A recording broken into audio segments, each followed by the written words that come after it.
రవితేజ హీరోగా బెంగాల్ టైగర్ గా వస్తున్న మూవీకి మ్యూజిక్ డైరెక్టర్ మారాడంట. మొదట తమన్ అనుకున్నారు. ఏమైందో ఏమో, చివరిలో ఆ ప్లేస్ ను బీమ్స్ కొట్టేశాడు. దర్శకుడు సంపత్ నంది బీమ్స్ మధ్య ఉన్న క్లోజ్ ఫ్రెండ్షిప్ వల్లే ఈ మార్పు అని కృష్ణన్నగర్ టాక్. అయితే హీరో రవితేజ తమన్ మధ్య మంచి అండర్స్టాండింగ్ ఉందంట. కిక్, కిక్ 2, పవర్, బలుపు ఇలా వరుసగా 4 సినిమాలకు సంగీతం అందించాడు. ఈ ఇద్దరి కాంబినేషన్ సక్సెస్ అనే టాక్ కూడా ఉంది. ఈ బేస్ పైనే బెంగాల్ టైగర్ కు కూడా తమన్ మ్యూజిక్ డైరెక్టర్ అని అనుకున్నారంట. అయితే చివరిలో ఏమైందో ఏమో గానీ డైరెక్టర్ సంపత్ నందికి ఫ్రెండ్ అయిన బీమ్స్ సీన్ లోకి వచ్చాడు.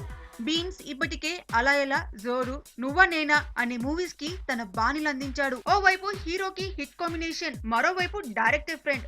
ఇద్దరిలో రవితేజ వెనక్కి తగ్గటం ఏంటా అనేది కూడా మరో హిట్ టాపిక్ అయ్యింది.